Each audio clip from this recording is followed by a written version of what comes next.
this video, I want to explore what is abuse. And the most important aspect of abuse is the message. Sure, you can be beaten up physically, raped, etc. Money can be stolen, etc. But that abuse is paired with a message, such as the message that you don't matter. You, the abuse recipient, is not valuable, are not valuable enough to be protected, to be treated better. And this is the underlying disease. People who abuse others, it can begin with the form of abuse called ignorance. And in my case, I'm talking about sexual abuse by a therapist. But the abuse and the message "you don't matter" begins with a pattern that doesn't involve properly training. If you give a job to someone and you don't train them how to do it well, there's an underlying message. In my case, my therapist didn't bother to get licensed or fully trained, and didn't disclose that fact before advertising the work. And all of that is consistent with this message, "you don't matter." Now, around that action, you have a pattern of behavior. And the only logical conclusion is that you and your safety and your well-being and your feelings matter less than the gratification of the abuser, than the self-importance of the abuser, whatever it is. There is a message that my addiction to power, my need to feel good, my need to dominate, whatever it is important. And you are not important, because my need to do this is bigger than my need to provide you with ethical care, in this case, with a therapist. And so that's a pattern of action. Not training well enough, not bothering to listen, forgetting things, not being on time, banging into you because you weren't worth glancing at before charging in with a heavy piece of furniture. This continual message leaves anyone on the receiving end understanding that they're just not as important as the abuser. Now, the abuse, with that underlying disease, that message, "you don't matter, you're worthless," whatever it is, has impact. And that impact is always destructive for the recipient of the abuse.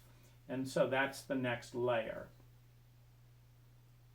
And that impact can be feeling smaller, feeling like, well, maybe, even I as a customer don't have the rights that I thought I did. I thought that the customer came from, I guess that's not the world that I live in. And so that ripples out as that is digested by the abuse recipient, because any pattern of engagement that is tolerated, ripples out as a new status quo. Here's your new position. You let me grope you once because you were scared and didn't know what to say, so now I get to grope you anytime I want, because we've established that is our vertical relationship. This is the way that I tell you that you don't matter, that I matter. And so there's an impact of the message. There's also, particularly in the most egregious forms of abuse, such as sexual abuse, etc., is a message of denial, discounting, minimizing, and silence, so that the impact of the abuse is masked. So you as the abuse recipient feel smaller, feel scared, feel like you now have to watch your back so that the abuser doesn't bang into you. You now are blamed, particularly in the case of women, you were being a bit flirty, or you shouldn't have been alone in the corner. If you didn't want to be groped, you should have been out in a more public place. It's your fault. But nothing happened. If it did, it was just a little bit of fun. It's all good, etc. Your feelings don't matter. My intentions matter because I'm more important than you are. I'm your abuser. And so the fact that I didn't intend to abuse you means that the actual impact of the abuse, it never even happened, because my intentions are so important that, I groped you and I wanted you to feel beautiful. Well, you didn't. You were too dumb. You should have felt that, but you didn't. So poor me. I guess I've got to listen to a little bit of this, but it's complete nonsense.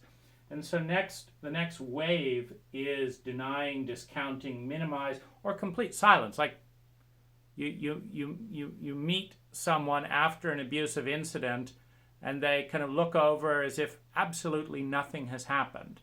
And the whole relationship has changed. That you feel unsafe and unsure and violated, and they're putting on a performance as if nothing's going on.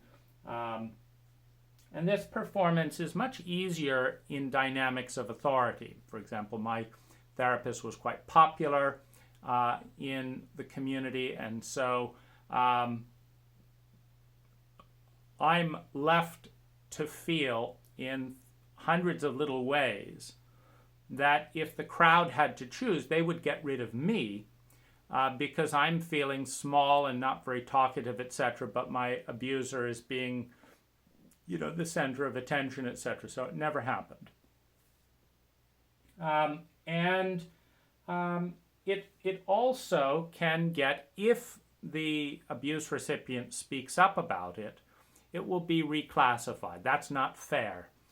Apparently, that wasn't a fair feeling to feel, which, of course, just speaks to the ignorance around feelings.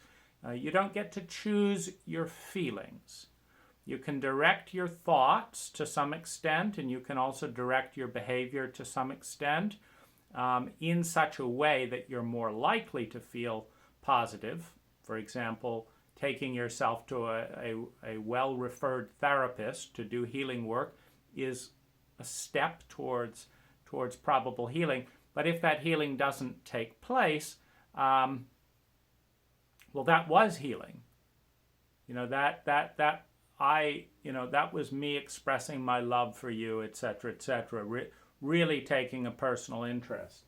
And so there you have the brainwashing. And this is actually an area of abuse that has enormous fallout that doesn't get tracked. And what I mean by that is, often beginning with parental abuse patterns. The idea is to cover up the gross cultural negligence of inviting parents with zero training and histories of family intergenerational abuse to just take charge of an innocent child on the assumption that magically this intergenerational abuse cycle will just clear up. And of course it doesn't. But part of that abuse cycle, particularly in families, is kind of recoating it as your best interest, just trying to help, etc. And if the brainwashing isn't bought, for example, my therapist tried to say there was nothing wrong, everything was fine.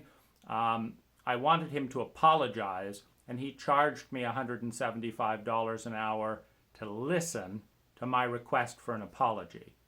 Of course, he hadn't done anything wrong, according to him, so there was nothing to apologize. So just pay up.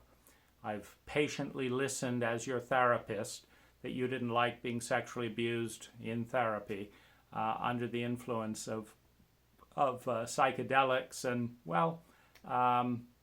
time's up. I have another patient. And so there's this brainwashing. And this is the most insidious, because what's being negotiated in the unconscious or manipulative silence in this interaction is what is the definition of healthy behavior?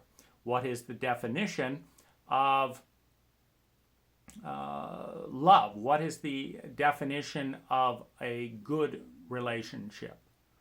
Because if the abuser can spin the underlying message and pattern of action and the impact of those messages into this is no big deal and I mean well and you should be doing fine. There's obviously something wrong with you if you've misconstrued my intent. If that spiel can get transmitted to the victim, where the victim agrees to reclassify abuse as no big deal. This is why we have intergenerational abuse cycles, is if a parent can get their child to understand that this was love and that they have a right to do this because they're your parents and blah, blah, blah, then by the time that, and you accept that because it's a survival contract. If you don't agree to toe their line, you're going to be dead or shamed or feel tremendously hated and unsafe in a way that you can't deal with as a 5-year-old, as a 10-year-old, etc. And so this contract of we're going to reframe all the abuse under my terms. I'm the boss because I'm the bully. It's my way. This is what reality is. And of course, another message in there, you don't matter. Your actual feelings and the impact I actually had and the shaking in your body, that's irrelevant because you don't matter. And so the message is again affirmed in the failure to repair. So this would be the equivalent, and I'm specifically talking about psychological abuse because it's so hard to deal with. I mean, everyone knows what physical abuse is. If I walk up to you with a knife and whack off your arm with a knife, and now you're bleeding all over the place, right? But then I see you next day and say, hey, what's up? And you're dead by that point, but let's say the wound is a little bit less severe. I only nicked a major vein. And your arm's hanging down bleeding, but they're making a concerted effort to ignore the impact, but also the need for repair, because that's, of course, the payoff to the abuse protocol. The payoff to the abuser and the abusive system is that we won't have to repair the damage if we can get you to agree that it never happened, or if it did, it's no big deal. And if it is a big deal, it's because you're sensitive. It's because there's something wrong with you. And so that becomes the next wave of abuse, is I'm going to convince you through silent, you're not arguing with me, so my story stands, and I'm telling you this isn't abuse, and this is great, and it's for your own good. Alice Miller wrote a great book on this, For Your Own Good. Of course, she was singled out for denial and blah, blah, blah, blah, blah. Within her peer group.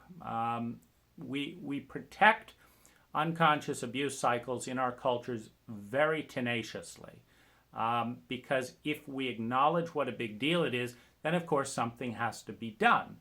And if you don't know what to do because you're in an abusive culture, or you're in a shame culture where as soon as the abuse comes out, all that happens is all the hostility that was directed at the victim gets redirected towards the perpetrator, but the system doesn't change. That keeps the system alive. We need a victim, we need a scapegoat, because we don't want to deal with the underlying issue, which is ignorance, in a form that culturally expresses that our people don't matter. So we're not going to teach high school students about sexual abuse and how to respond to that. We're not going to teach students about parental abuse and how to respond to that. We're not going to teach parents before having a child. We're just not going to do any of that because that takes effort. And remember the underlying disease, you don't matter. you're not worth it. Whatever next. People think their feelings actually matter, so culturally we want to hide that. Now, following the minimizing, discounting, you then have the no repair. Now that's the next abuse, because if you do chop someone's arm off with a machete, and you have the decency to acknowledge that, particularly if they weren't doing anything, that's abuse. Or they came to you as a doctor and you accidentally amputated the wrong limb. But now you don't want to be found out. You made a mistake. You don't want to be found out. So you throw the patient out of the hospital because someone might find out that you cut their arm off when they came in for an ingrown nail. Oh my gosh, we got to get rid of the evidence. And this is the next wave of abuse, because it's a sociopathic message that says that my need to defend that nothing happened is way more important than your need to feel cared for, or that you get the help you need to repair my abuse. And so we have the no repair. Now, the no repair is not just nothing. If you have an arm bleeding and no one's putting it back on, you can't drive. You can't make love with your wife. There's an incredible amount of ripple effects in daily life that come out from substantial abuse patterns. And all of them are reinforced with this underlying virus. You don't matter, I matter. My reputation as the doctor is more important than your health. And so if you're a threat to my reputation because I'm not very good at being a doctor, you're going to have to pay the price by being chucked out of the hospital. And so this is, again, when this is done and nobody intervenes and there's no safe person to go to, this is when the breach with sanity occurs. This is when it's like, I don't know if I can win this battle with this authority figure, with this abuser. This is what's been talked about in the Harvey Weinstein cases. It's like, woman after woman being molested by Harvey Weinstein, being told by their own attorneys, you can't win this. You should accept this money and a lifetime of secrecy, and you should feel lucky, that because it was no big deal and there's no admission of any wrongdoing and blah blah blah, and it never really happened, and that was just a little fun, and you're being a pain in the neck, and we're just going to get rid of you and kind of blackball your name. And so what comes then is the question, having been weakened by the original message, the pattern of action, the impact of the message, and the denial, etc., there's a sense of weakening and doubt. Like, I thought I mattered more than this, but maybe I really don't. Maybe I'm not worth loving. I'm not worth caring for. And this is the internalized shame. There's something wrong with me. And this is what happens when you have an imbalance of power in particular, because the child understands instinctively they can't go head to head with a bullying pair of parents. And the teachers are not going to risk their job to stand up for the kid. And the other siblings are busy competing and angling in a dysfunctional family for any edge they can get. Nobody's looking out for that victim. And so, surrounded by silence and collusion, the child originally and later the adult asks the very painful question, what's so wrong with me that I'm treated this way? And this is, of course, the transference of the shame of the abuser, who is, by definition, inadequate. Therapists don't have sexual relationships with their patients. If you do, it's an inadequacy of the therapist. But if they do a good enough job hiding and paying off and paying compliments and pretending like nothing happened and stuff, then maybe you'll feel there's something wrong with you and there's nothing wrong with the therapist. And so often they're quite good at, getting a lot of social validation, etc., to just remind you of how popular they are and stuff so that you just don't matter at all. And so you have internalized shame. Now, when you have the original message, didn't get help, got abused, the abuse wasn't repaired, now you've cracked into maybe it's something wrong with me, all of those impacts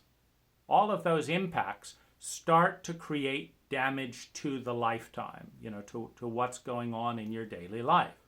You're not as positive as you were before, because this isn't a positive world to live in. This is a sociopathic world. And so your reptilian brain is, starts to get more activated in fight, flight, and freeze. Who can I trust if the closest people to me end up hurting me? Well, that defensive fight-flight type dynamic is penalized in a social dynamic where, oh, that person's, not happy. Don't invite them to the party. They're not very positive. And so this then creates more life impacts, which also, why was I the one not invited to the party? Why did they cut the conversation short with me? And then they went and said they were busy and now they've got time to laugh with these other people because there's something wrong with me that I've been abused. There's nothing wrong with people pathologically avoiding the issue. There's nothing wrong with the abusers who seem to be doing just fine, having passed their message of worthlessness on to me. I'm the one being singled out. And so the self-shame hits again. And then there's a thing, well, if I was worth it, I would stand up for myself. But with all of this pattern coming against, it's like it just feels too big. Because what happens, usually adult shame and abuse relates and repeats an earlier childhood shame. That never got dealt with either. That's partly why it's there as a latent pattern. Stalkers and various people that prey on victims can spot the body language that says, aha, you had childhood trauma. You had professional trauma and abuse that no one backed you up. They sided with the abuser. And so you're feeling stooped, you're feeling helpless, you're feeling small, the way people who have been repeatedly abused and no one sticks up for do. In other words, the lack of repair is deepening the message in the betrayal you're not going to be stood up for. So the shame hits again. And then what happens, particularly in our American culture, with this pattern? Meaning a child can be abused at 5 years old by 3 adults and no one does anything. Then they're threatened for speaking about it, and their petulant child father takes revenge on them for making him look bad, risking his public image, etc., and beaten and punished again. And there's a veiled hate and hostility. You understand that you can't fight it. You've got to enable your abuser to some extent, otherwise they'll hurt you in some way, professionally, personally, financially, they'll hurt you. And so in that dynamic, then there's the self-shame, but then we as a culture, we judge people who by definition are disabled. It's like they're operating with their hands cuffed behind their back by an abuse contract that the culture doesn't want to deal with. You say, hey, I was muscled into a business deal by so-and-so, but, they've got the yacht, they've got the thing, and, if you look at, some of the people who've dealt with Rupert Murdoch or whatever, and they talk about how many times they've been screwed and this and that and the other, but, he just keeps on and does it again and again and again, just like Harvey Weinstein. So you have the sense that no one can do anything. So there's a feeling of helplessness, which in turn creates a certain despair, a certain hopelessness. Because the core message we all need to start with to create a bright future is that I'm valuable. Because if I believe I'm not valuable as I play it out in my reality, if I believe I'm not valuable, then the question is, how, if I believe I'm not valuable, am I going to invest in the things today that will create a valuable future? They're inconsistent. And if I'm not valuable, why should I invest in the future is the logic. And so the life of a chronic abuse survivor tends to go downhill or be below average. They're a little bit more shy, afraid of being punished for speaking, and other people then make fun of them, which then reinforces the message, you don't matter. Because you've internalized that doubt and that message, and so now other people are picking up on the fact that if they want to do a power play, you're the best person in the room to do it with. Because if they make a joke about you and say, oh, I didn't mean it, you're not going to say, no, that was fucking cruel, and do something witty back at them and give them back their shame. Because you're feeling too low and don't feel worthy, because that was the whole point. That's how abuse viruses pass on from one person to the next. I'm feeling small, but let me give all that to you, and then I'll feel a little bit better in contrast. But why do I have to do that? Deep down inside, I feel small as well. And so this is why abuse contracts become intergenerational, and it's why viruses spread. And so as life gets much more painful than it otherwise would have been, there's then new things, self-pity. You understand that this isn't fair. But there's often a lot of age regression that goes on, and now the culture can judge you for being immature rather than judge itself for not standing up for abuse survivors. And so if you understand that a culture's primary role is to stay exactly as it is, and the best way that it does that is by punishing anyone who breaks the taboo, anyone who's not normal. And of course, in a happy culture that's shadow avoidant, where nothing goes wrong, you try and point out something, that something's wrong, and it's like, no, it isn't. No, everything's cool, everything's wonderful. There must be something wrong with you. You're breaking that taboo. You're not supposed to talk about your abuse.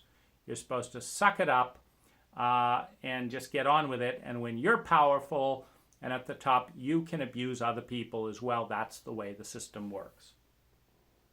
So then there's judge for life and pain. This creates a feeling of deep hurt and distrust of everyone participating in the system. So, for example, you might go from losing trust in the abuser, and then the people around, that keep validating and looking the other way from their abusive side, they stop becoming trustworthy. And then the people you try and tell about it who minimize it and are busy and pretend that you don't matter, then they become less trustworthy. And so there's a sense, and then if you get punished and humiliated for talking about the very vulnerable feelings that this all brings up, and then you're jeered at for being sensitive and having feelings, more so as a man than as a woman in a chauvinistic culture. But regardless, you're just too sensitive, women, that, as opposed to really trying to understand what's it like to be on the other side of this series of messages. Then we have isolation. We have self-imposed isolation, where then we start telling the lie. And every time we tell the lie that we're fine, or say, no, we don't want to talk about it, we have nothing to say, etc., then there's some part of us that says the reason we don't speak up about it is we know that no one else would stick up for us around this. And now you have a complete encapsulation of the abuse.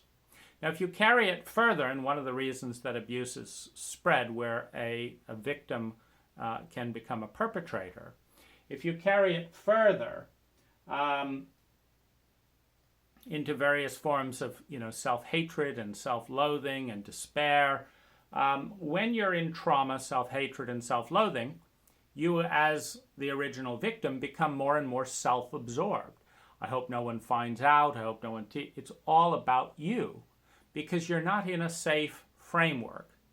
And so your traumatic brain has been activated, which is a survival brain. And the survival brain, by design, is self-centered. It's saying, I'm here because you're in a sociopathic environment. But then it's also becomes perpetuating, as you become more and more self-absorbed, other innocent bystanders then, like, why isn't he opening up to me? Am I not valuable enough to be trusted? I know he has something to say, but he's not telling me. Maybe I don't matter. And so that's how this virus, once seeded from the abuser into the victim, can then start rippling out in small ways. If you develop PTSD, for example, and get terrified of banging noises or things out of control, and you shout at someone because it was so scary, then people around you feel like they don't matter because now you're shouting at them. And so this is the way that the disease of abuse spreads. This is the way that violation ripples out from one person in the community after another, and just kind of reverberates until it encounters adults who are willing and able to look at the disease separate from the human being and start bringing the disease to consciousness, this whole abuse cycle to consciousness, and stopping some of the abuse that we're doing and clarifying what was abusive that was done to us and releasing the terrified, traumatized feelings that come up because when something cannot be talked about because it's denied, often what we do is we seal the terror, the shame, the loneliness in these little bubbles of pretending it's not happened, pretending like it never happened. Now, this is where we abuse ourselves. So what it's basically saying is, I don't know how to deal with this pain, and everyone else is committed to covering it up.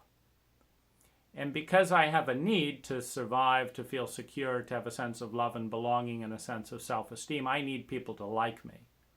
And I get that no one likes me for talking about sexual abuse of a popular person or whatever. I get that they don't want it. I get that it makes them uncomfortable and all. So I'm going to partition these feelings in myself of rage and terror and smallness out of survival, out of recognition that the environment around me doesn't want to hear it because they won't stand up for me. Someone might say, oh, in a back room, like, oh, gee, that happened to me too. That's a bad boss. It's not personal. But they won't go to the press. They won't come out and stand for me in public.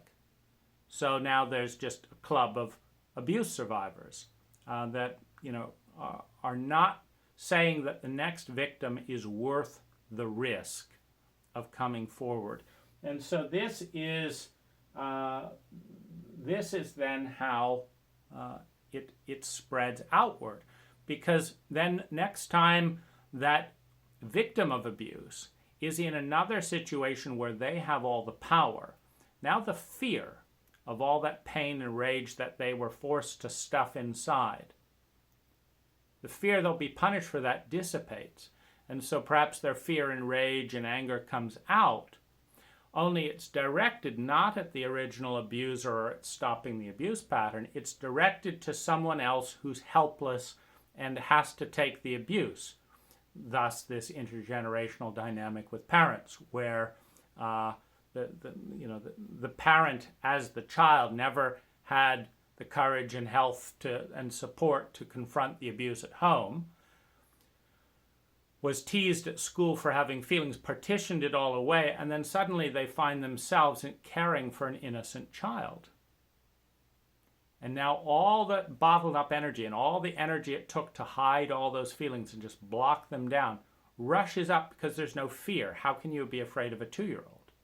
And suddenly there's a semi-conscious transference of all the abuse that was taken in onto the children in the school, the one that lacks protection. The point, it just has to get to a point when feelings are stuffed in out of terror.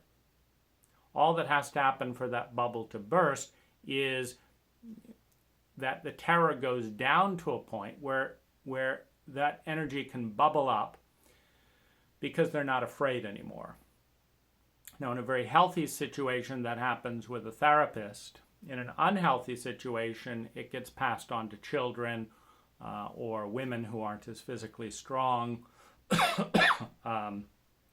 or someone who's not popular, who's willing to kind of accept and carry the burden of terror in their culture.